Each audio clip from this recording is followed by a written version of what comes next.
The Hunter Call of the Wild recently dropped the new Curman 50 inline muzzleloader, so I thought it'd be a good time to take a look at the new style inline muzzleloader versus the old school primer cap style and see how they compare in a few different key ways. We'll start with a tried and true 270 polymer tip. This is the same class, 4 to 8, with a 150 meter range. However, the penetration sits at 35 with only 5 expansion. It's about the same size as like a 30-30, the 6.5. Pretty much any of these polymer tips are going to be pretty thin when it comes to expansion, except for a couple. The largest class round, the 7mm mag polymer tip, is good for 4 to 9 and 150 meter range, 40 pen, and still only 12 expansion. Now this is essentially like the best round in the quote-unquote free-to-play Game Pass version of this game. So what about the 300 though? If you're willing to get that 300, what does that do for you? That's a 7 to 9 class, 150 meter range, 42 pen, and 14 expansion. Still decent, but not great. But it does almost match the 243's soft point, so I mean, there is that. And then we hit muzzleloaders. Both of these are a 50 caliber muzzleloader round. One is going to be a sabot, one's going to be a ball. Both are 4 to 8 class rounds. Both are 200 meter range.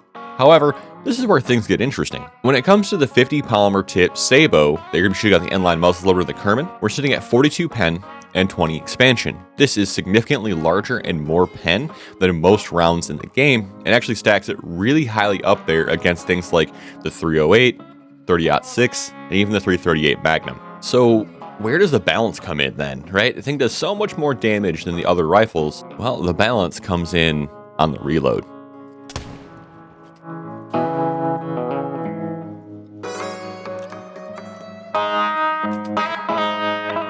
What about the practicality of these rifles? The Curman 50 has a few advantages here. Here it uses the polymer sabot bullet, the Argus 8-16x50 rifle scope, the Ascent 1-4x24 rifle scope, the Gen 0 night vision rifle scope, and the Hyperion 4-8. The Hudzik 50 cap lock doesn't fare nearly as well though, only having the mini balls, round balls, and an old school Galileo 4-8x32 muzzleloader scope.